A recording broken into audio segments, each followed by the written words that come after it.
हम लोगों का साइंस का पेपर है, इसका मैथ्स पोर्शन है 2021 का। और इसको आप बॉर्डर एरिया के नाम से भी जानते हो। इसको हम लोग डिस्कस कर लेते हैं। फर्स्ट क्वेश्चन जो है इसमें बोलते हैं कि factoring any integer into primes is unique apart the order of the prime factors. इसे आप बोलते हैं कि क्या चीज है ये।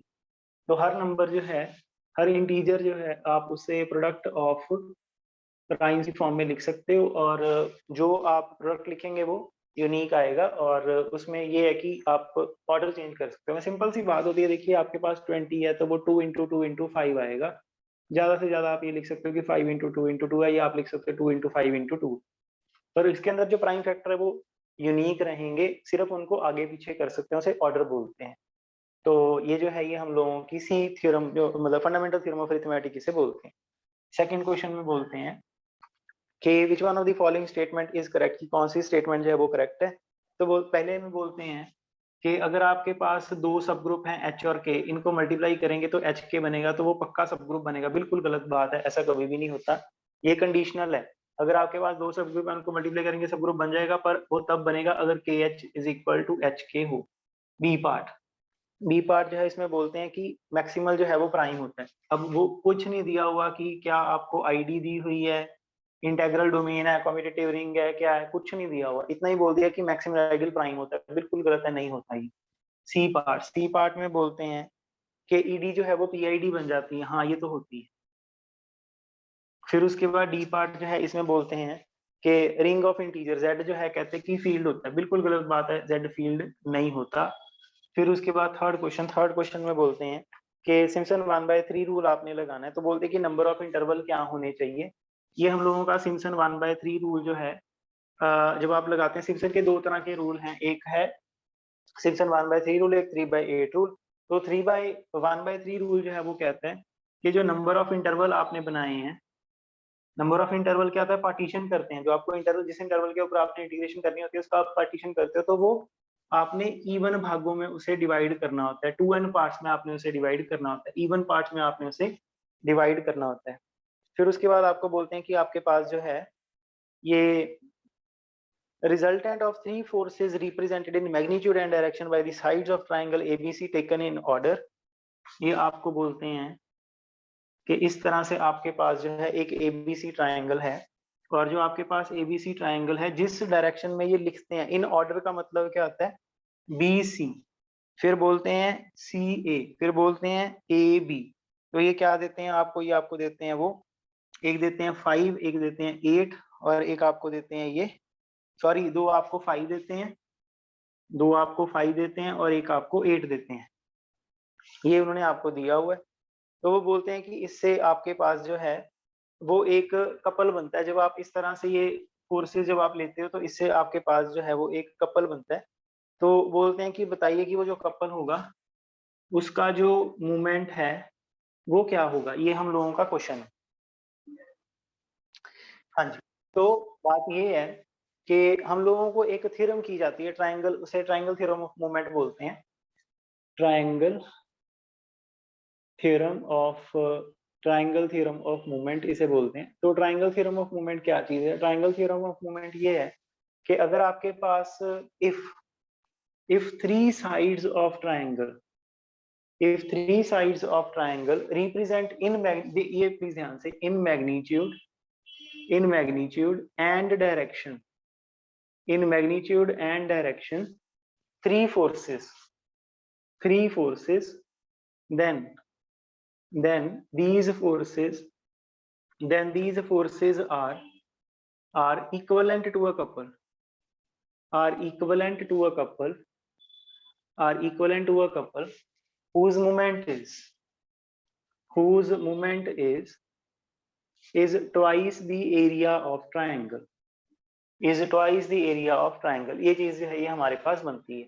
तो अब हम लोगों को करना क्या है, हम लोगों को ये जो आपका ट्रायंगल है, इसका हम लोगों को एरिया जो है वो फाइंड करना पड़ेगा। इसके लिए सबसे बेस्ट जो तरीका है वो ये है कि हेरन फॉर्मूला आप लगा लीजिए। तो आप एस निकालते हो, एस जो है वो आपके पास सेमी पैरामीटर 9 आ जाता है। फिर उसके बाद आप हेरन फॉर्मूला लगाते हो, तो आपको पता है कि वो कैसे निकालते होते हैं। एरिया जो है वो आपके पास आता है एस इंटू, है ना, 9 इंटू फिर ये बन जाता है 1, ये बन जाता है 4, ये बन जाता है 4, ये बन जाता है अंडर रूट। तो इस तरह से आपके पास ये एरिया आ जाता है 12 एरिया आ जाता है। फिर उसके बाद बोलते हैं कि मतलब जो आपका कपल आएगा उसका मूवमेंट कितना होएगा, फिर वो 24 आपके पास मूवमेंट आ जाता है। आगे आगे जो है वो आपको देते हैं फिफ्थ क्वेश्चन में बोलते हैं कि एक बॉडी है, उसे प्रोजेक्ट किया, प्रोजेक्ट करने के लिए यू स्पीड और अल्फा एंगल लगाया, तो बताओ कि रेंज ऑफ फ्लाइट जो है वो कितनी आएगी। तो बोलते हैं कि u square sine two alpha divided by g आएगी। किया हुआ हम लोगों ने ये पहले। फिर उसके बाद आपको दिया हुआ है पी, साथ में दिया हुआ है पी क्यू और आर जो है ये दिया हुआ है। कहते हैं ये क्या चीज होती है। मैंने आपको पहले भी बताया था इस तरह की चीज। देखिए मैं ये नहीं कह रहा कि ये सही होता है, गलत है ये, पर क्वेश्चन हो जाते हैं। आप ऐसे इसको ना ऐसे ऐसे कंजंक्शन डिसजंक्शन हम लोगों को दिया हुआ है ना। कंजंक्शन डिसजंक्शन आपको दिया हुआ है, आप क्या इसे यूनियन इंटरसेक्शन मान के सोचा करो कि क्या होता है, तो उससे आपके क्वेश्चन एक सेकंड में हो जाएंगे। आप बोलते हो कि ये क्या होता है, पी और क्यू आ जाता है, फिर उसके बाद क्यू और आर आ जाता है और इनकी आपस में डिसजंक्शन हो जाती है, ये बन जाता है जिसे डिस्ट्रीब्यूटिव लॉ बोलते हैं हम लोग सेट थ्योरी के लिए। वो चीज ये बन जाती है। आगे आगे आपके पास है क्वेश्चन में बोलते हैं कि कंजंक्शन जो है वो आपने ट्रू करवाना है। कंजंक्शन का मतलब क्या होता है, कंजंक्शन का मतलब होता है ये। तो कंजंक्शन जो है वो आपने ट्रू करवाना है। तो अगर आपने इसे ट्रू करवाना है तो इसको ट्रू करवाने के लिए आपको इन दोनों को ट्रू करवाना पड़ेगा, तो ये ट्रू होगा। आगे आगे आपके पास आता है एट क्वेश्चन में बोलते हैं कि आपके पास 2n ऑब्जर्वेशन है, हाफ जो है वो 2n ऑब्जर्वेशन है, ठीक है जी। हाफ जो है वो आपकी ए है और हाफ जो है वो आपकी माइनस ए है।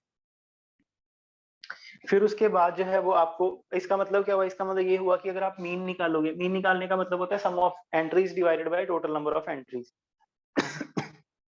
सॉरी, सम ऑफ एंट्रीज करेंगे तो देखते हो कि ये सारे माइनस से कैंसिल हो जाएंगे, जीरो हो जाएगा, तो म्यू जीरो हो जाता है पहली बात तो। फिर उसके बाद बोलते हैं स्टैंडर्ड डेविएशन निकाली। स्टैंडर्ड डेविएशन कहता है कि जब मैंने निकाली तो स्टैंडर्ड डेविएशन जो है वो 2 आई थी, मतलब सिग्मा स्क्वायर जो है वो आपका 4 आया होगा, यही बात है ना। अच्छा, फिर उसके बाद जो है वो आप बोलते हो कि स्टैंडर्ड डेविएशन जो इन ऑब्जर्वेशन का जो स्टैंडर्ड डेविएशन है वो 2 आया था। वैसे फॉर्मूला क्या होता है, फॉर्मूला होता है summation x minus x bar की square divided by 2n is equal to 4। ये कहते हैं ये चीज है ये 4 आई थी। अच्छा, अब x बार, तो x बार मतलब म्यू, म्यू तो जीरो ही आ गया हमारा, तो ये क्या बन जाता है समीशन x की स्क्वायर डिवाइडेड बाय, अच्छा 2n को इधर ले जाते हैं 8n बन जाएगा। अब ये सोच के देखो कि आपके पास जो है वो, आप सोच के देखो कि आपके पास एक्स स्क्वायर है। अब ये एंट्रीज क्या है, एंट्रीज ए, पहले सारी ए फिर माइनस ए, स्क्वायर करेंगे तो सारी पॉजिटिव हो जाएंगी। तो ये बन जाता है आपके पास 2na स्क्वायर और ये बन जाता है 8n। तो इसका मतलब जो 8 ए मॉड है उसकी वैल्यू जो है वो आपके पास 2 आ जाएगी। सिंपल सी बात है ये। आगे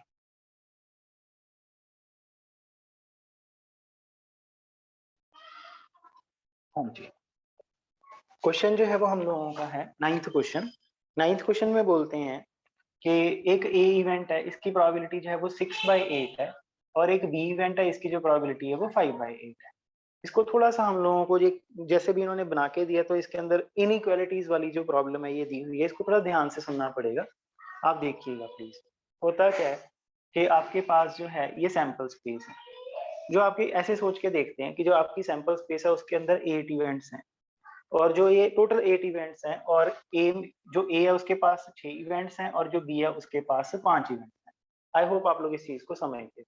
अब आपको हमेशा आपको दो एक्सट्रीम केसेस जो है वो डिस्कस करने हैं, सोचने हैं। वो ये है कि जो ए है उसको 8 में से 6 चीजें उसको चाहिए।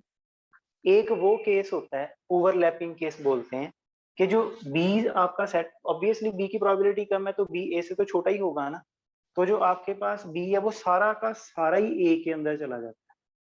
ठीक है जी, बी जो है वो सारा का सारा ही ए के अंदर चला जाता है।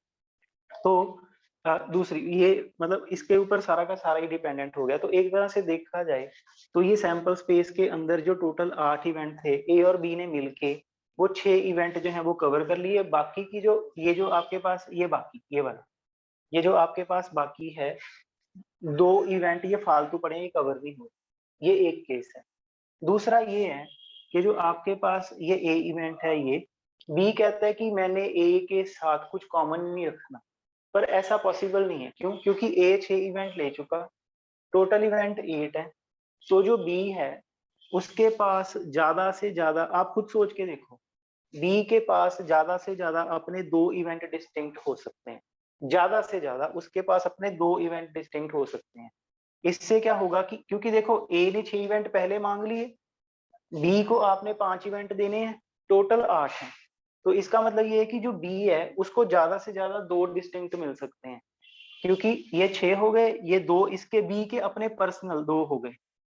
तो आपके पास जो है ये 8 इवेंट कंप्लीट हो गए, पूरी की पूरी सैंपल स्पेस आपने कवर कर ली। आई होप आप लोग सारे मेरी बात को समझते हो, ठीक है ना। ये डायग्राम थोड़ा सा समझने की कोशिश करिएगा।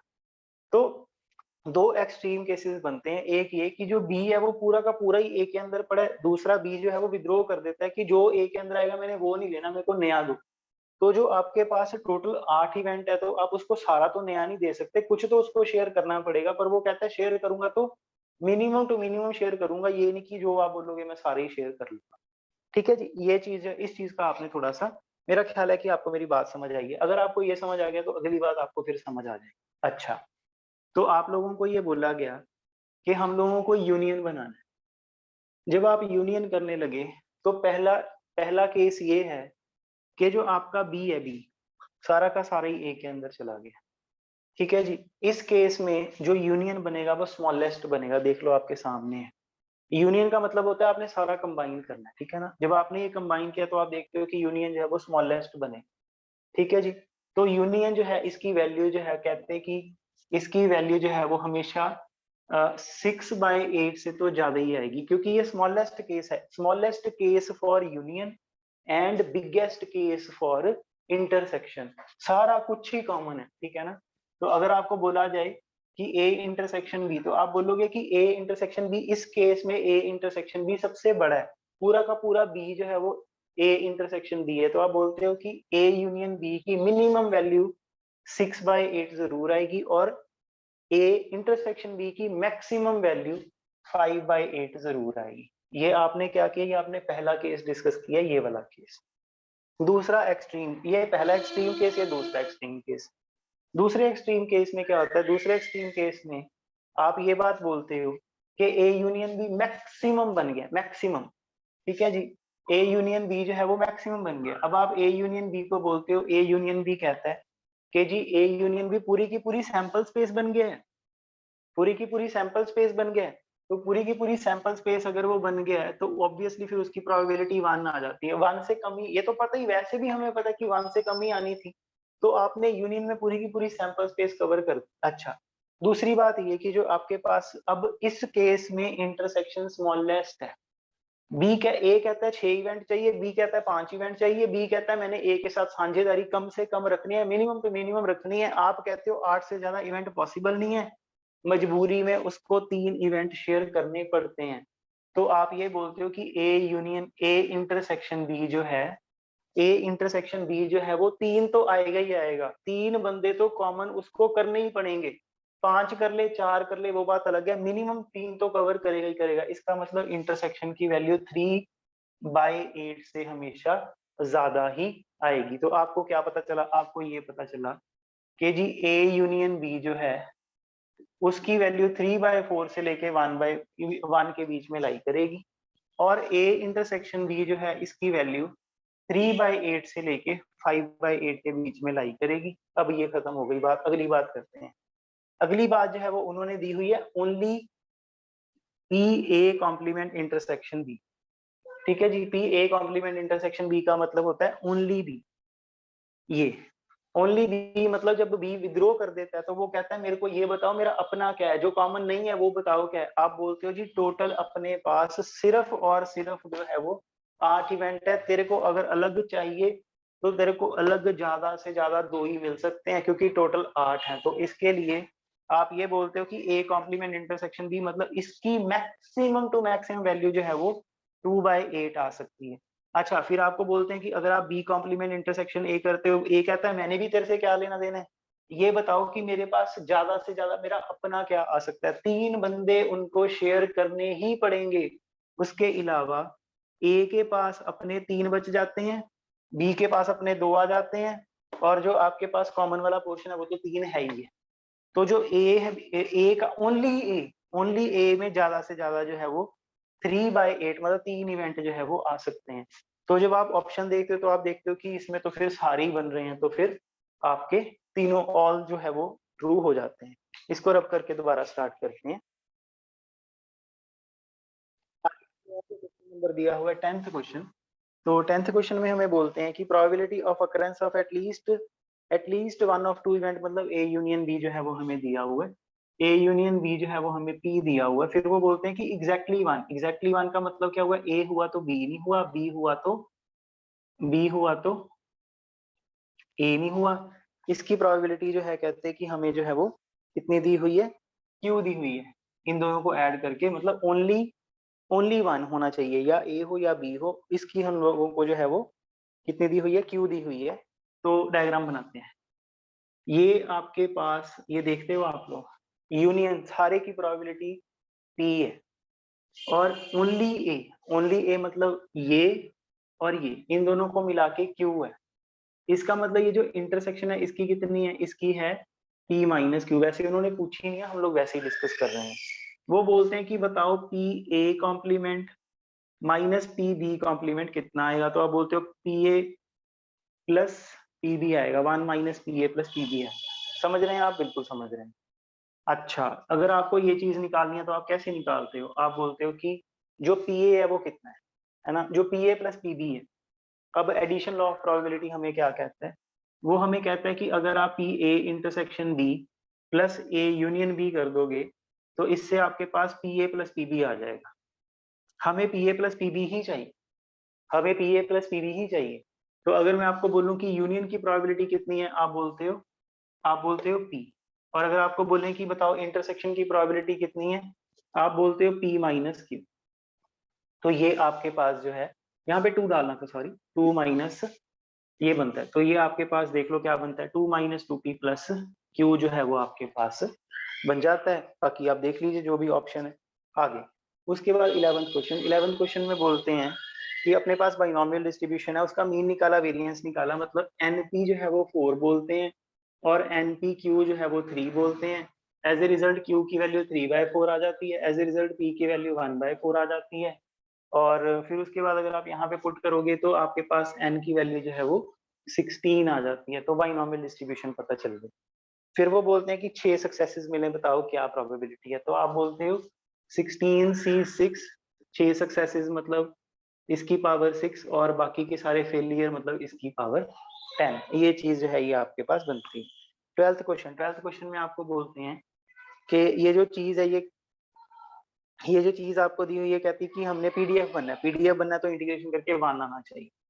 तो आप बोलते हो कि डबल इंटीग्रेशन की x की किससे 0 से लेके 1 तक और y की 0 से लेके 2 तक अगर हमने की, c into two x plus y जो है ये हम लोगों ने किया dy dx, तो ये चीज कहते हैं 1 आनी चाहिए। ठीक है, 1 ले आते हैं फिर। तो आप बोलते हो c।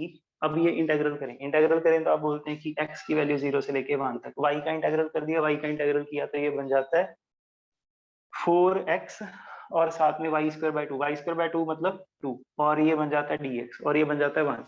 तो ये बन जाता है c। फिर ये इसको जब आप इंटेग्रल करेंगे तो 2x² बनेगा, 2x² बनेगा तो ये बन जाएगा 2, फिर ये 2x बनेगा, ये भी 2। तो c की वैल्यू 1/4 आनी चाहिए। इंटेग्रल करके 1/4 वैल्यू आ जाती है। ज्यादा टाइम नहीं लगता है इंटीग्रेशन करने में, डायरेक्ट सी इंटीग्रेशन है, कोई ये तो है नहीं कि डिपेंडेंट इंटीग्रेशन है कि x की वैल्यू y की फॉर्म में आएगी या y की वैल्यू x की फॉर्म में आएगी, उसमें टफ होता है, इसमें कुछ टफ नहीं है। आगे 13 है, ये तो सीधी चेबीशेव इनइक्वालिटी है, हम लोग बहुत बारी कर चुके हैं। तो आपके पास आता है प्रोबेबिलिटी x माइनस म्यू की modulus greater than equal to k sigma is less than equal to 1/k²। ये तो हम लोगों ने किया हुआ, देख के आप कर लेते हो। अच्छा, फिर उसके बाद आपको बोलते हैं 14th क्वेश्चन में बोलते हैं कि हमारे पास एक कन्वेक्स सबसेट है, और जो कन्वेक्स सबसेट है उसके लिए एक लीनियर फंक्शन दिया है z is equal to c1x1 plus c2x2। हम लोग हमेशा पढ़ते हैं ये क्या है, ये हमारा जो ऑब्जेक्टिव फंक्शन जिससे बोलते हैं। और उन्होंने आपको एक कन्वेक्स सबसेट दिया। कन्वेक्स सबसेट मतलब जो कंस्ट्रेंट दी होती है ना, उनको जो ड्रॉ करके जो बनता है उसे, वो जो फिजिबल रीजन जो बनता है वो उन्होंने आपको कन्वेक्स सबसेट दे दिया। तो आपको बोलते हैं कि बताओ जो इसकी ऑप्टिमल वैल्यू है वो कहाँ पे आएगी। तो आप बोलते हैं कि जो इसकी ऑप्टिमल वैल्यू है वो कॉर्नर्स पे आएगी, कॉर्नर्स को वर्टिसेस भी बोल देते हैं मैथ्स में। आगे 15th क्वेश्चन में बोलते हैं कि कन्वेक्स कॉम्बिनेशन हम लोगों ने बनाना है। आपके पास जो है वो x1 x2 से लेके xn तक एलिमेंट्स हैं, और कहते हैं कि इनका lambda I x I summation I from 1 to n कर दो, तो कहते हैं कि इसे कन्वेक्स कॉम्बिनेशन बनाना है। कन्वेक्स कॉम्बिनेशन बनाना है तो सारे लैम्डा आई पॉजिटिव रखने हैं, पहले तो पॉजिटिव नहीं बोलना चाहिए, ग्रेटर देन इक्वल टू 0 रखने हैं, और जो समीशन है इन लैम्डा आईज का वो 1 होना चाहिए। दो बातें आप लोगों ने देखनी है। 16th क्वेश्चन में बोलते हैं कि आपके पास एक ए मैट्रिक्स है, वो सिमेट्रिक है, फिर वो स्क्यू सिमेट्रिक भी है, तो सीधी सी बात है जीरो मैट्रिक्स होती है जो सिमेट्रिक और स्क्यू सिमेट्रिक दोनों इकट्ठी हो जाती है। 17th क्वेश्चन में बोलते हैं कि एक ए मैट्रिक्स है 3x3 की है, और अगर आप मेरे को बोलोगे कि एडजॉइंट ए का डिटर्मिनेंट निकाल दो, तो वो ए डिटर्मिनेंट की पावर n-1 होता है। n-1 मतलब हमारे केस में 3-1 हो जाता है। तो आपके पास आता है नेक्स्ट क्वेश्चन, ए जो है वो कहते हैं कि m×n की मैट्रिक्स है, तो इसका रैंक कितना आएगा। ये बात हमेशा याद रखना कि जो रो ए होता है वो less than equal to minimum of m, n होता है। ये बात आप लोगों ने याद रखनी है सभी ने। फॉर्मूला कह लो, नहीं तो मैं आपको वैसे ही बता देता हूँ। आपके पास 3x2 की मैट्रिक्स, अगर 3x2 की मैट्रिक्स है, इसका रैंक 2 से ज्यादा नहीं आ सकता, कम आ सकता है, 2 से ज्यादा नहीं आ सकता। आपके पास 5x5 की मैट्रिक्स है, इसका रैंक 5 से ज्यादा नहीं आ सकता। आपके पास 5x4 की मैट्रिक्स है, इसका रैंक 4 से ज्यादा नहीं आ सकता। जो आपके पास दो नंबर्स हैं ऑर्डर के अंदर, जो दो नंबर्स हैं उनमें से लोएस्ट रख लेना है, 4 रख लेना है। 4 का भी नहीं पता कि 4 आएगा, 4 से कम भी जा सकता है। ठीक है जी। आगे आगे जो है वो हमें बोलते हैं, क्वेश्चन नंबर है अपना 19th क्वेश्चन है हमारा ये। 19th क्वेश्चन में बोलते हैं कि x प्लस 2y जो है वो 7 है, और -3x माइनस 6y जो है वो 21 है। तो आप क्या करते हो, आप इसको 3 से मल्टीप्लाई करते हो, 3 से मल्टीप्लाई करके ऐड कर देते हो। जब आप ऐड करते हो x प्लस 2y तो वैसे ही पड़ा है, और ये 0 प्लस 0 इज इक्वल टू 42 बन जाता है। अब 0 इज इक्वल टू 42 तो कभी हुआ नहीं है, तो ये तो फिर गलत हो गया। तो आप बोलते हो कि इसमें कोई सोल्यूशन नहीं मिलेगा, no solution, no solution. 20th question में बोलते हैं कि हम लोगों के पास 3 और -2 जो है वो हमारे पास दो आइगन वैल्यूज हैं। ए के लिए दो आइगन वैल्यूज हैं, और ए डिटर्मिनेंट भी हमें पता है कि वो 4 है। अब ये पिछले पेपर में भी हम लोगों को सेम क्वेश्चन आया था। तो बोलते हैं कि अगर आपको बोलें कि एडजॉइंट ए की क्या आइगन वैल्यूज है, तो आप बोलते हो ए determinant by lambda eigen values हैं। तो अगर आप आइगन वैल्यूज निकालने लगोगे तो आप बोलोगे कि ये 4/3 है और 4/-2, इसकी दो आइगन वैल्यूज हैं वो बन जाती हैं। फिर उसके बाद आपको बोलते हैं 21st क्वेश्चन में कि ए और बी आपके पास दो सेट हैं, ए क्रॉस बी किया, बी क्रॉस ए किया, इक्वल आ गए। ये इक्वल हो सकते हैं, हाँ हो सकते हैं, सिर्फ तब अगर दोनों सेट इक्वल हों। ये तो बेसिक सा एक रिजल्ट होता है, सेट थ्योरी का रिजल्ट है ये, सभी को ये वैसे ही पता होता है। एग्जाम में जब आप बैठे हो वैसे ही आप लोगों ने कर लेना है। आगे आगे आपको बोलते हैं ऐसा क्वेश्चन, ये वाला जैसे आपका क्वेश्चन है, ये भी पुराने पेपर में से बना हुआ है। फिर उसके बाद ये वाला हमारा क्वेश्चन है, ये जो 17 का पेपर हुआ था उसमें सेम ऐसा क्वेश्चन था, ए स्क्वायर प्लस बी स्क्वायर कहते हैं निकालना। तो आपको बोलते हैं कि अपने पास जो है वो 2 + 3 + 4 है, तो कहते हैं बताओ क्या आएगा। अब बोलते हैं 2 + 3 करेंगे तो ये 2 की स्क्वायर प्लस 3 की स्क्वायर, मतलब 2 की स्क्वायर कितनी होती है 4, और 3 की स्क्वायर 9, और +4 बन जाती है, तो ये 13 प्लस बन जाता है। तो इसका तो करेंगे तो 13 की स्क्वायर प्लस 4 की स्क्वायर, मतलब ये 169, और ये आपके पास 16। इनको ऐड करोगे तो कुछ जो भी बनेगा वो आपके पास आंसर आ जाता है। 23rd क्वेश्चन में बोलते हैं कि जो Q है वो एक रैशनल नंबर्स का सेट है, जो Q है वो रैशनल नंबर्स का सेट है। अच्छा, अगर आपको बोलें कि बताओ कि Q0 कितना आया, तो जो Q0 का मतलब क्या होता है, Q0 का मतलब है कि Q के अंदर जो इंटीरियर पॉइंट है वो कितने हैं, तो ये 5 आता है, इसके अंदर कोई इंटीरियर पॉइंट नहीं है। अगर आपको बोलें Q बार कितना आता है, तो आप बोलते हो कि R आता है। अब ओपन सेट क्या आता है, अगर A0 करें इक्वल टू A आ जाए तो ओपन है। क्लोज्ड क्या आता है, अगर A बार करें इक्वल टू A आ जाए तो क्लोज्ड होता है। Q के लिए जब आपने नॉट किया तब भी चेंज हो गया, जब आपने बार किया तब भी चेंज हो गया। इसका मतलब ना ये ओपन सेट होने की जो कंडीशन है उसे सेटिस्फाई करवा रहा है, ना ये क्लोज्ड सेट होने की कंडीशन को सेटिस्फाई करवा रहा है। आपको पूछते हैं बताओ ओपन है कि क्लोज्ड है, आप बोलते हैं ये तो जी कुछ भी नहीं है। 24th क्वेश्चन जो है ये हमारा पुराना 2000 जो 2017 में भी 16 में भी 17 में भी दो बार ये क्वेश्चन आ चुका है। इसमें बोलते हैं कि बताओ कौन अनकाउंटेबल है, नेचुरल नंबर काउंटेबल है, इंटीजर काउंटेबल है, रैशनल नंबर काउंटेबल है, इररेशनल नंबर जो है वो अनकाउंटेबल है। पता है हम लोगों को ये बात।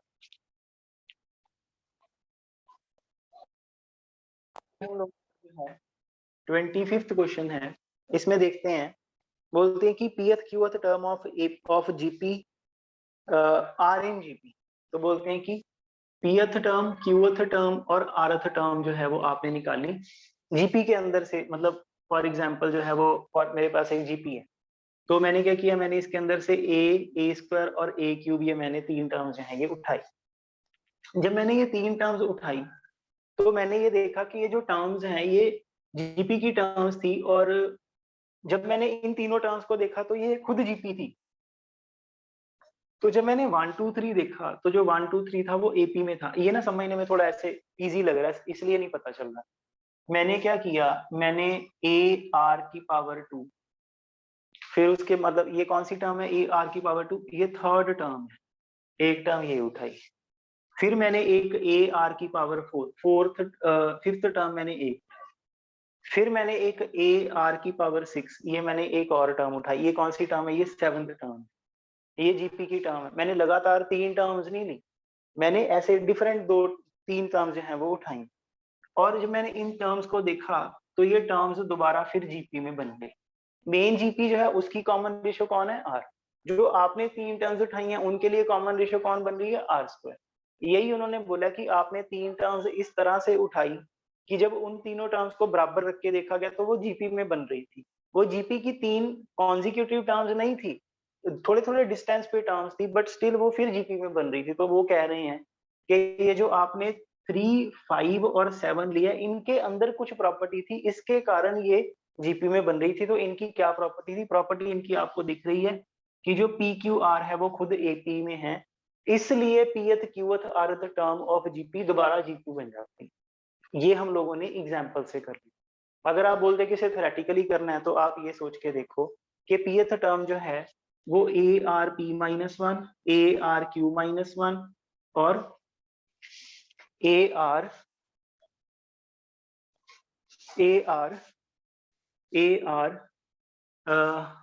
कौन सी थी, P Q R rth term R minus one बन जाती है। अब वो आर आर मिक्स हो गया तो मैं आर चेंज करके कैपिटल आर कर देता हूँ, तो ये आपके पास बन जाती है। ये टर्म्स जो है ये जीपी में, अगर ये जीपी में तो product of two terms is equal to square of the third कर लीजिए। जब आप ये करोगे तो आपके पास टू जो है वो पी प्लस आर अपने आप ही आ जाएगा। इससे आपको ये पता चलेगा कि हाँ ये वाकई में पी क्यू आर जो है वो एपी में है। एग्जाम में बैठ के जब हम लोग करते हैं तो हमारे पास ये चीज करने का टाइम नहीं है, तो हम लोगों को लॉजिकली सोच के फटाफट आंसर लगा देना चाहिए। आगे आपको बोलते हैं कि 26th क्वेश्चन है, बोलते हैं कि 1 + 3 + 5 अगर आप करें अप टू n टर्म्स तक करना है तो बताओ क्या आएगा। अब ज्यादा टाइम नहीं आपके पास, n = 2 ले लो, 2 लोगे तो मतलब पहली दो टर्म्स मतलब 1 + 3, इसका आंसर 4 है। ऑप्शन में देखो किसी से 4 बन रहा है, तो आप देखते हो कि अगर आपने ए ऑप्शन डाला उससे 4 बन गया, अगर आपने बी ऑप्शन डाला उससे 4 नहीं बना, ए से बन रहा है, बी से नहीं बन रहा, सी से बन रहा है, डी से नहीं बन रहा, थोड़ी गलती हो गई। n = 3 ले लो, n = 3 लोगे तो 1 + 3 + 5 करेंगे तो ये आप देखते हो कि क्या बन रहा है, तो ये आपका 9 बन रहा है। अब फर्स्ट ऑप्शन को बोलो, फर्स्ट ऑप्शन उन्होंने क्या दिया हुआ है, n+2 दिया हुआ है, n+2 दिया हुआ है, तो 3 + 2 5 ये नहीं बन रहा, मतलब सी आपका आंसर है। ऐसे कर लोगे तो जल्दी हो जाएगा। फिर उसके बाद 27th क्वेश्चन है, इसमें बोलते हैं कि आपके पास ये सीक्वेंस है, और जो आपके पास सीक्वेंस है fn, ये आपके पास सीक्वेंस है, और जो सीक्वेंस है वो है nx/1 + n² x², इस तरह का आपके पास ये सीक्वेंस है। और आपको बोलते हैं कि अगर इसकी limit n approaches to infinity कर दें, अगर इसकी limit n approaches to infinity कर दें तो इन्फिनिटी अपॉन इन्फिनिटी फॉर्म बनती है। आप हॉपिटाल रूल लगाते हो, हॉपिटाल रूल लगाते हो तो आपके पास ये 1 बन जाता है, नीचे अभी भी n पड़ा है, एज ए रिजल्ट ये 0 आ जाता है। तो ये क्या आपको पूछते हैं, क्या ये कन्वर्जेंट होगा, क्या ये पॉइंट वाइज कन्वर्जेंट है, क्या ये पॉइंट वाइज कन्वर्जेंट है, हाँ ये पॉइंट वाइज कन्वर्जेंट है। कहाँ पे, जहां मर्जी कोई मर्जी आर की वैल्यू ले लो, यहाँ पे आर जो आर है वो एक्स को डिफाइन करेगा, हम लोगों ने तो एक्स को देखा ही नहीं, हम लोगों ने limit n approaches to infinity लगाई, तो आपका जो फंक्शन है वो हो रहा है, देख लो आपके सामने ही है, ठीक है ना। तो ये बन जाता है। फिर उसके बाद वो बोलते हैं कि यूनिफॉर्मली कन्वर्जेंट है। अब जो ये पॉलिनोमियल की टाइप के होते हैं वो यूनिफॉर्मली कन्वर्जेंट नहीं बनते होते, उनके ऊपर कंडीशंस लगती हैं तब वो यूनिफॉर्मली कन्वर्जेंट होते हैं। तो बी ऑप्शन आपका गलत है। सी ऑप्शन में बोलते हैं कि 0-1 इंटरवल के ऊपर ही पॉइंट वाइज, क्यों भाई, जब पूरे के पूरे आर के ऊपर पॉइंट वाइज कन्वर्जेंट हो रहा है, आप कैसे कह सकते हो कि सिर्फ 0-1 इंटरवल के ऊपर होगा। फोर्थ में तो बिल्कुल ही कह देते हैं नहीं जी ये तो पॉइंट वाइज भी नहीं कन्वर्ज करता, यूनिफॉर्मली भी नहीं, तो गलती है, ठीक है ना। तो ए ऑप्शन आपका बन जाता है। 28th क्वेश्चन जो है इसमें बोलते हैं कि टर्म इंडिपेंडेंट ऑफ एक्स जो है वो हमें बनानी है। तो हम लोग जो है हम लोगों ने फॉर्मूला भी किया हुआ है, और जो हमारे नोट्स में आपके ध्यान में होगा हम लोगों ने फॉर्मूला बना के लिखा हुआ है कि इसके लिए आपको ये शॉर्टकट लगा लेना चाहिए। मैं आपको वैसे बता रहा हूँ कि आपके पास जो है वो 18c आर आ जाता है, फिर उसके बाद x की पावर आर आ जाता है, -3y(x² की पावर जो है वो 18 माइनस आर आ जाता है। तो आपको क्या करना है, आपको ये देखना है कि हम लोगों को इंडिपेंडेंट ऑफ x चाहिए, मतलब एक आर आ जाएगा, -36 आ जाएगा, +3r आ जाएगा, इक्वल टू 0 आ जाएगा, r की वैल्यू जो है वो आपके पास 12 आ जाएगी। तो 12 डाल दीजिए, बस 12 डालेंगे तो आपके पास आंसर जो है वो अपने आप ही बन जाएगा। आगे आगे जो है वो आपके पास आ जाता है 29th क्वेश्चन।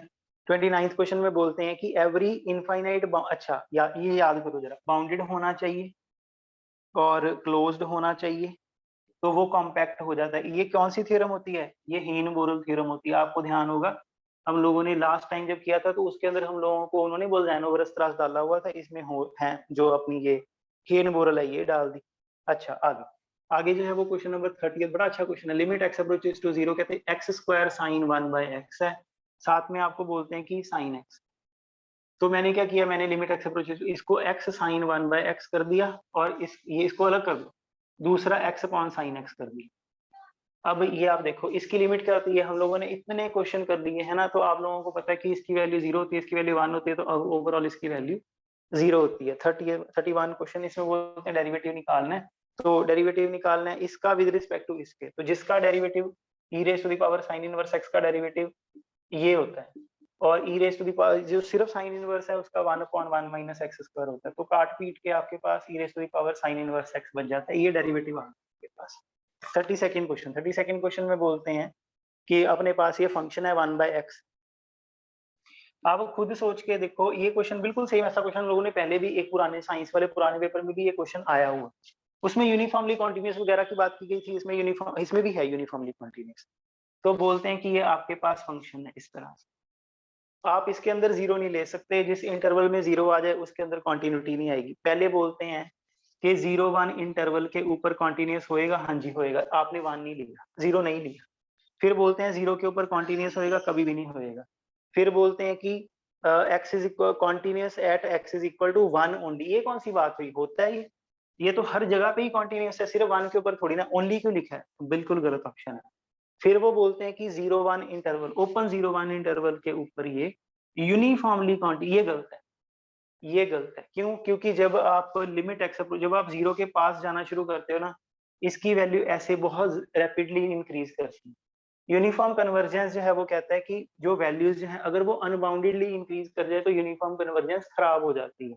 अगर आप मेरे को कोई भी इंटरवल दे दोगे, आप मेरे को बोल दो कि 0.5, 1 है, सिर्फ ऐसा इंटरवल दे दो जिसमें 0, जिसके आसपास 0 नहीं है, 0 की नेबरहुड में ये यूनिफॉर्मली कॉन्टिन्यूअस नहीं है। अदरवाइज आप कोई मर्जी इंटरवल ले लीजिए, ये कॉन्टिन्यूअस भी हो जाएगा और यूनिफॉर्मली कॉन्टिन्यूअस भी हो जाएगा। आगे जो है हम लोगों का क्वेश्चन है 33rd क्वेश्चन, कहते हैं कि इक्वेशन, ये पुराना पिछला जो हम लोगों ने 2017 में पेपर किया था उसके अंदर सेम ये वाला क्वेश्चन डाला हुआ है। कहते हैं कि ये बॉडी है, इसको ऊपर फेंका, जब ऊपर फेंका टाइम 0 था तो डिस्टेंस भी 0 था उस टाइम पे, फिर वो ऐसे घूम घाम के ऐसे नीचे वापस आ गई, जब वो वापस आई तो उस टाइम पे कहते कि टाइम बताओ कितना हुआ था। तो आप डिस्टेंस को 0 कर देते हो, डिस्टेंस को 0 करते हो तो आपके पास ये जो भी दिया हुआ है 10t² 10t माइनस 3t² को आप 0 कर देते हो तो t की वैल्यू जो है वो 0 और 10/3 बन जाती है। 34th क्वेश्चन, इसमें बोलते हैं कि ये फंक्शन है, इसके ऊपर हम लोगों ने जो है वो रोल्स थ्योरम लगानी है, तो बताओ कौन से इंटरवल पे लग सकती है। आप बोलते हो कि इसमें पहला ऑप्शन, ये क्वेश्चन भी हमारा जो है पहले भी आया हुआ है, दोनों पेपरों में 2016 में भी आया है, 17 में भी आया है। तो आप बोलते हो कि जी ये जो फंक्शन है इसके ऊपर कहते हैं हमें रोल्स थ्योरम लगानी है, बताओ कहाँ पे लगेगी। तो बोलते हैं हर इंटरवल पे थोड़ी ना लगती होती। फिर बोलते हैं 0 पाई पे लग जाएगी, क्यों, क्योंकि एंड पॉइंट पे वैल्यू सेम है। फिर बोलते हैं -पाई, इसके ऊपर भी देखो साइन पाई 0, साइन -पाई भी 0, इसके ऊपर भी लग जाएगी। फिर बोलते हैं कि 0 पाई/2 इसके ऊपर नहीं लगेगी, क्योंकि वो तो आप समझती हो ना, एक के ऊपर फंक्शन की वैल्यू 0 है, दूसरे के ऊपर वैल्यू 1 है, फंक्शन की वैल्यूज एंड पॉइंट पे सेम होनी चाहिए। ये 35th क्वेश्चन है, आपने हम लोगों ने पहले भी किया, sin x into cos x, ये 2016 के पेपर में भी क्वेश्चन आया था। तो आप इसे 1/2 sin 2x लिख देते हैं। तो आपको बोलें कि बताओ इसकी मैक्सिमम वैल्यू कितनी है, 1/2, मिनिमम वैल्यू कितनी है, -1/2। आगे आगे आप लोगों को देते हैं 36th क्वेश्चन। तो 36th क्वेश्चन में बोलते हैं कि इंटेग्रल जो है वो हमें dx 1 माइनस साइन एक्स का हम लोगों को करना है। तो आप क्या करते हो, आप ये बोलते हो कि इसे 1 plus sine x 1 minus sine square x rationalisation कर दीजिए, कॉस स्क्वायर बन जाएगा, कॉस स्क्वायर बन जाएगा तो कॉस स्क्वायर ऊपर आ जाएगा तो सीकेंट स्क्वायर एक्स बन जाएगा, साथ में सीकेंट एक्स टैन एक्स जो है वो बन जाएगा, प्लस में इंटेग्रल करेंगे तो इंटेग्रल सीकेंट स्क्वायर का इंटेग्रल टैन होता है, सीकेंट एक्स टैन एक्स का इंटेग्रल जो है वो सीकेंट एक्स होता है। ये आपका आंसर आ जाता है, सिंपल सी बात है, देख लीजिए। फिर उसके बाद आगे इसको रब करते हैं। 37th क्वेश्चन हम लोगों को दिया गया है। तो 37th क्वेश्चन में बोलते हैं 0 to 1 f of x plus f of minus x, कहते हैं कि ये क्या आएगा। तो आप लोगों को पता है वैसे ये डायरेक्ट फॉर्मूला भी होता है कि ये चीज जो है ये -1 to 1 f of x dx जो है ये बन जाती है। आगे 38th क्वेश्चन, 38th क्वेश्चन में बोलते हैं कि ये देखिए जरा 38th क्वेश्चन, ये 2016 में 2017 में बिल्कुल सेम क्वेश्चन जो है ये बनता है। तो बोलते हैं कि हम लोगों के पास जो है वो x square by A square plus y square by B square is equal to 1। अगर आप याद करो पुराने पेपर में उन्होंने क्या किया था, उसमें उन्होंने बोल दिया कि ए कॉस थीटा और बी साइन थीटा है, y is equal to B sine theta है। सेम क्वेश्चन, बिल्कुल सेम क्वेश्चन। एलिप्स हम लोगों को दिया गया, हम लोगों ने डायग्राम बनाया था, डायग्राम बनाया तो हम लोगों ने बोला कि ये ऑप्शन, देखिए वो बात अलग है कि हमें पेपर में इवेल्युएट भी नहीं करना पड़ता, क्यों, क्योंकि 3 ऑप्शन है, 3 जने कॉर्नर पॉइंट भी में, कॉर्नर के ऊपर तो सेंटर ऑफ ग्रेविटी बनती नहीं है कभी, पुराने पेपर में भी हम लोगों ने ये बात डिस्कस की है। तो ऑप्शन इसका यही बनना है, ये नहीं कि पेपर में आपको इवेल्युएट करना पड़ेगा। बट आप देखो कि क्वेश्चन बिल्कुल एग्जैक्टली पुराने वाला रिपीट हो गया। 39th क्वेश्चन, 39 क्वेश्चन में बोलते हैं कि डिफरेंशियल इक्वेशन हमें दी हुई है और जो डिफरेंशियल इक्वेशन है वो उसके लिए इनकरेक्ट बताओ क्या है। तो बोलते हैं जैसे फर्स्ट फर्स्ट जो है वो बोलते हैं कि आपके पास डिफरेंशियल इक्वेशन है, इसके अंदर ऑर्डर जो है कहते हैं 2 आएगा, बिल्कुल सही बात है, ऑर्डर इसका 2 आएगा। फिर कहते हैं डिग्री डिग्री इसकी 3 आएगी, पर इन्होंने लिखा है कि डिग्री 4 है, तो ये ऑप्शन ए ऑप्शन जो है ये गलत है। बाकी आपको पढ़ने की जरूरत ही नहीं पड़ती है ना, पहला ही ऑप्शन आपका गलत निकल गया। फिर उसके बाद बोलते हैं कि आपके डिफरेंशियल इक्वेशन है एग्जैक्ट है, अगर curl M by curl y is equal to curl N by curl x है, वो पता है हम लोगों को, होता ही है। फिर उसके बाद बोलते हैं कि थर्ड ऑप्शन में बोलते हैं y is equal to P x plus F of P. याद है आपको, हम लोगों ने ये पहले पिछले पेपर में भी ये क्वेश्चन हम लोगों ने किया था। इसके अंदर बोलते हैं कि ये चीज है, इसे क्लियरेट फॉर्म बोलते हैं, हाँ बोलते हैं क्लियरेट फॉर्म इसे। फिर उसके बाद आपको बोलते हैं कि ये आपके पास जो भी ये है इसका जो पर्टिकुलर इंटीग्रल है वो ये है, चलो वो निकालने का काम है, हमें क्या जरूरत है, हमें तो गलती ही निकालनी थी। आगे आगे आपके पास है क्वेश्चन नंबर 40th। तो ये पिछले पेपर में हम लोगों को P3 पूछा था, P3 पूछा था, इस बार उन्होंने चलो P2 पूछा है। मेरा एक सजेशन ये रहता है हर किसी को कि आप लोगों को चाहिए कि आप जैसे P0, P1, P2, P3, ये 4 वैल्यूज तो आप लोग याद ही कर लीजिए ना। तो जब आप ये वैल्यू निकालते हो तो वो रॉड्रिग्यू फॉर्मूले से निकाल सकते हैं अगर नहीं आता, पर पेपर में निकालने के चक्कर में कौन पड़ेगा, अगर पहले थोड़ी सी देखी हो तो देख के ही पता चल जाता है कि हाँ ये आंसर है। जैसे यहाँ पे जो है वो इसका आंसर जो है वो बनता है 1/2 जो है अपना 3x स्क्वायर माइनस 1, ये बन जाता है। निकालने के लिए आपके पास रॉड्रिग्यू फॉर्मूला है, रॉड्रिग्यू फॉर्मूले से आप डेरिवेटिव करके, क्योंकि अभी पढ़ रहे हैं अपने पास टाइम है, आप P0, P1, P2, P3 चारों जने निकाल के देख लो कि क्या है। आगे आगे जो है अपने पास 42nd क्वेश्चन है, इसमें बोलते हैं, ये देखो जरा, फिर वही बात है ना, ये क्वेश्चन पहले भी हम लोगों ने की, सेम क्वेश्चन 2016 के पेपर में सेम क्वेश्चन आया हुआ है। तो बोलते हैं कि R ओवर Q की डायमेंशन कितनी होती है, इन्फिनिटी होती है, हम लोगों ने पहले भी डिस्कस किया था। फिर वो बोलते हैं ये 43rd बिल्कुल सेम 43rd क्वेश्चन आप देखते हो 2017 के पेपर में ये क्वेश्चन आया हुआ था। तो बोलते हैं कि x square A plus B into x plus A B जो है कहता है लेस देन 0। इसका मतलब x प्लस ए इंटू एक्स माइनस बी जो है वो लेस देन 0 है, बिल्कुल सही बात है। फिर वो बोलते हैं कि a जो है वो लेस देन b, इसका मतलब माइनस बी जो है वो लेस देन माइनस ए। तो जब आपने इसे लाइन के ऊपर ड्रॉ किया, माइनस बी यहाँ बनेगा, माइनस ए यहाँ बनेगा। फिर बोलते हैं कि इस यहाँ पे ये पॉजिटिव है, यहाँ पे नेगेटिव है, यहाँ पे फिर पॉजिटिव, पॉजिटिव नेगेटिव पॉजिटिव। हम लोग चाहते हैं कि ये जो ब्रैकेट है, ये वाली ब्रैकेट ये नेगेटिव आए। ये नेगेटिव कब बनेगी, यहाँ पे नेगेटिव बनेगी। तो आप बोलते हो माइनस बी से लेके माइनस ए के बीच बीच में नेगेटिव बनती है। आप देखो उन्होंने ऑप्शन भी नहीं चेंज किए, बिल्कुल सेम वही वाला क्वेश्चन उन्होंने कॉपी किया हुआ। अच्छा 44th क्वेश्चन, 44th क्वेश्चन में हमें बोलते हैं कि ये 2 लाइनें हैं, A line L and lines this and this are concurrent and passes through origin. The equation of line L is, ठीक है जी, ये चीज जो है ये हमें बोलते हैं कि तीनों लाइनें जो है वो आपस में कंकरेंट है। कंकरेंट है तो मतलब एक पॉइंट में से सारी जनी जो है वो एक पॉइंट में से पास करती हैं, और जो एल है वो ओरिजिन से भी पास करती है। ये चीज जो है ये उन्होंने आपको दी हुई है। तो आप क्या करते हो, आप ये बोलते हो कि आपके पास x plus two y minus one is equal to zero है, 2x plus y minus one is equal to zero है। और ये जो आपके पास लाइनें हैं, ये वाली जो दो लाइनें हैं, इनका आप जो पॉइंट ऑफ इंटरसेक्शन है वो आप निकाल। जब इनका पॉइंट ऑफ इंटरसेक्शन निकालोगे, कुछ पॉइंट ऑफ इंटरसेक्शन जो है वो x की वैल्यू कुछ आ गई, y की वैल्यू कुछ आ गई, इससे आपको एक पॉइंट मिल जाता है। दूसरी बात उन्होंने बोली हुई है कि जो ये एक पॉइंट मिल गया ना, एक लाइन L बनानी है हम लोगों ने।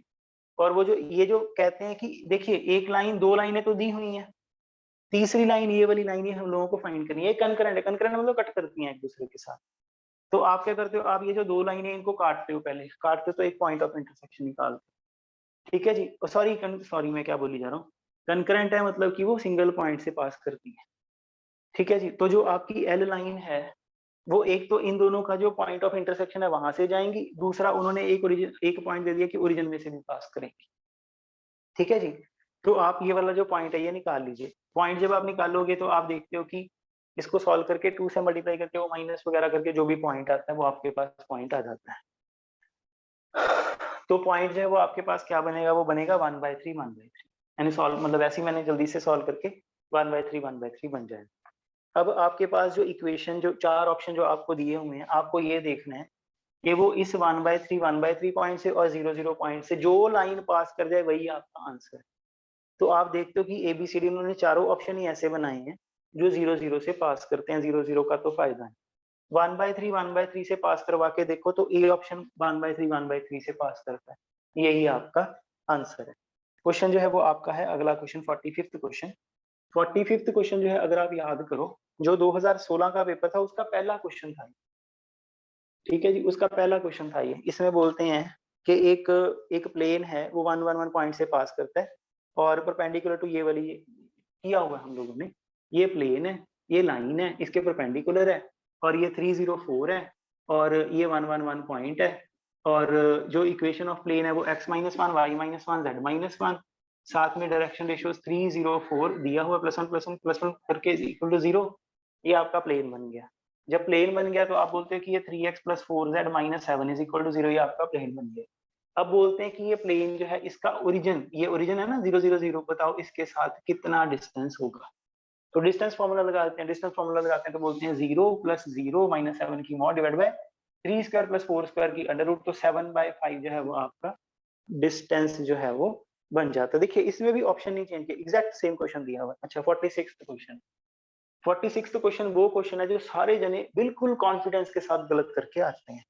इसमें बोलते हैं iota x² 2 * iota + 1 * x + 2 - iota is equal to 0। ये कहते हैं आपके पास इक्वेशन है, और कहते हैं 2 - आयोटा इसका एक रूट है।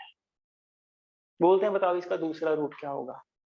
अब आप क्या करते हो, हम लोगों को शुरू से बात बोली गई है कि अगर अगर a + आयोटा भी रूट है तो a - आयोटा भी रूट जरूर होगा। हम लोग फटाफट बोलते हैं अच्छा 2 - आयोटा तो 2 + आयोटा, ए ऑप्शन नहीं दिया, फटाफट टिक मार के आगे को बढ़ जाते हो, पर आप बिल्कुल गलत कर रहे हो। ये चीज आपको ये याद रखना चाहिए कि अगर ये जो बोलते हैं ना कि जो इक्वेशन के जो रूट होते हैं, कॉम्प्लेक्स रूट जो है वो पेयर में आते हैं, तो वो जो आपकी इक्वेशन होती है वो रियल इक्वेशन होनी चाहिए, वो रियल इक्वेशन होनी चाहिए। अब यहाँ पे जो आपको इक्वेशन दी गई है, आप इस इक्वेशन को देखते हो, इस इक्वेशन में ऑब्वियसली जो कोफिशिएंट है वो रियल नहीं है। इसके लिए आपके लिए कोई जरूरी नहीं है कि जो आपके रूट्स हैं वो पेयर में आएंगे। तो ये बात, इस चीज का आपने बहुत ज्यादा ध्यान रखना है।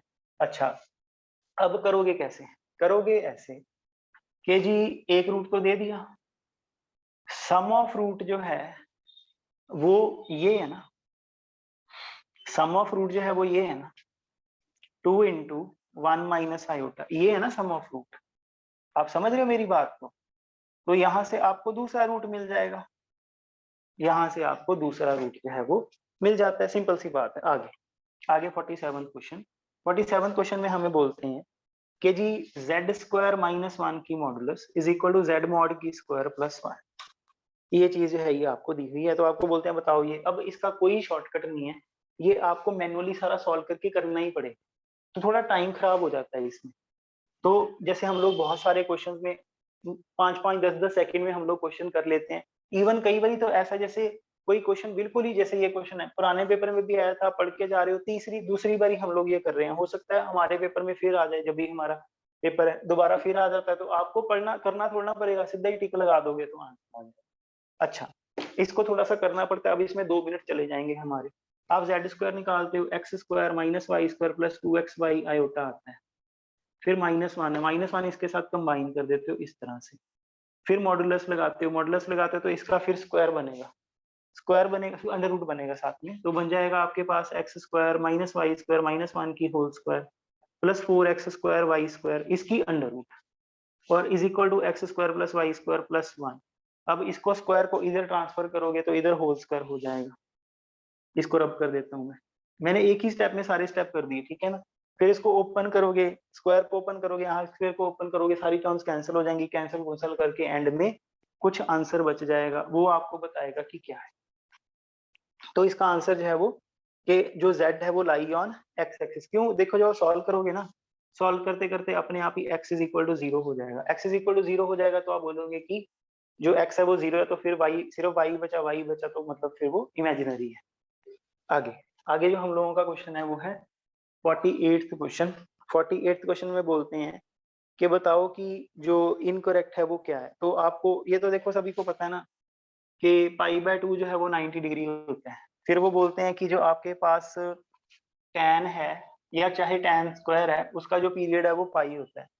फिर उसके बाद वो बोलते हैं कि जो आपके पास कोसिकेंट थीटा है, कहता है उसकी वैल्यू -1 to 1, सॉरी उसकी वैल्यू कहता है -इन्फिनिटी टू इन्फिनिटी। बहुत ही गलत बात है, ये कभी नहीं हो सकता। देखो जो साइन एक्स है उसकी वैल्यू -1 से लेके 1 के बीच में आई थी, जो 1 अपॉन साइन एक्स है उसकी वैल्यू क्या आएगी, अब खुद सोच के देखो ना, उसकी वैल्यू जो है वो मैं बना के दिखाऊंगा आपको, ये वैल्यू -1 से लेके 1 के बीच में, साइन की वैल्यू -1 से लेके 1 के बीच बीच में आई। अगर कोसिकेंट को बोलोगे ना, तो कोसिकेंट क्या बोलता है, कहता है मेरी वैल्यू -इन्फिनिटी से -1 आएगी, फिर 1 से लेके इन्फिनिटी तक आएगी।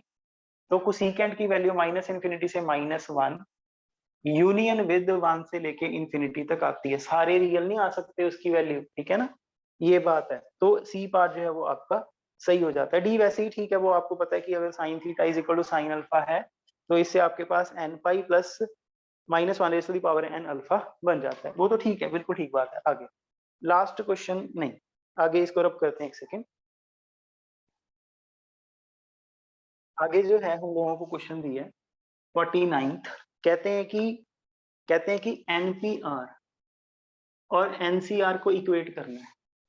एनपीआर और विल बी इक्वल, ये वैल्यू कहते हैं इक्वल होगी, कब इक्वल होगी, तो ये n फैक्टोरियल होता है, r फैक्टोरियल होता है, n माइनस r फैक्टोरियल होता है, ये r फैक्टोरियल n फैक्टोरियल होता है, ओ सॉरी उल्टा उल्टा लिख दिया, ये r फैक्टोरियल और n माइनस r फैक्टोरियल। तो बेसिकली r फैक्टोरियल की वैल्यू 1 चाहिए, तो कब आती है, चाहे r की वैल्यू 0 ले लो 1 ले लो, तो वैल्यू 1 आती है, तो r की वैल्यू 0 1 होगी तो इक्वल आएगा। ज्यादा टाइम तो लगा नहीं ना। फिर उसका 50th क्वेश्चन, ये तो बिल्कुल ही मतलब ऐसे देख के स्किंट में करने वाला क्वेश्चन है। तो बोलते हैं कि जो आपके पास x u x plus y u y है वो क्या है। अब हम लोगों ने जो आइलर थ्योरम है वो पढ़ी हुई है कि जो आपके पास u होता है वो x raise to the power n phi of y by x होता है। तो ये जो चीज है वो आप x u x plus y u y करते हो तो एन यू आती है, एन यू आती है। हमारे केस में उन्होंने क्या दे दिया, हमारे मतलब जो हमें पेपर में क्वेश्चन दिया है उसमें बोलते हैं कि u जो है वो अकेला फी y बाय x है, मतलब x की पावर 0 हो गई ना, x की पावर 0 हो गई मतलब फिर ये 0 u हो गया, तो ये 0 ही हो गया ना फिर, तो x u x plus y u y जो है वो 0 है। तो ये तो देख के ही आपको पता चल जाता है। एक्सप्लेन करते हैं तो 30 सेकंड लगते हैं करने हैं, तो फिर जब करने बैठते हैं 5 सेकंड से ज्यादा नहीं लगते, सिर्फ देखना ही पड़ता है, बस ऐसे टिक मारना होता है आपने। हाँ आइलर थ्योरम आनी चाहिए, ये तो फिर ऑब्वियस ही बात है ना। तो आप देखते हो कि ये जो आपको पेपर हम लोगों को 2021 का बिल्कुल लेटेस्ट पेपर है ये, आप देखते हो इसके अंदर कम से कम 10-12 क्वेश्चन जो हैं वो बिल्कुल सीधे सीधे जो है वो हम लोगों को पुराने पेपर में से उठा के डाले गए हैं। इसी वजह से हम लोग ये जो पुराने पेपर्स हैं वो डिस्कस करते हैं कि अगर हम लोगों को एग्जाम में रिपीट हुए तो मैं तो चाहता हूँ कि इतनी आप लोगों ने पुराने पेपर्स को अच्छी तरह से पढ़ा हो कि जब आप देखो तो देख के ही आप बता दो और आपको वो करने भी ना पड़े। अदरवाइज़ अगर आप कर भी लेते हो, पढ़ा हुआ क्वेश्चन है, आप करने भी लगते हो, तो मान लेते हैं कि आप आज प्रैक्टिस करते हो, पेपर में जाके आपको आंसर नहीं याद, तो पेपर में करने में क्वेश्चन आपको आधे मिनट से ज़्यादा नहीं लगेगा, उतना ही टाइम हम लोगों को चाहिए। चलिए।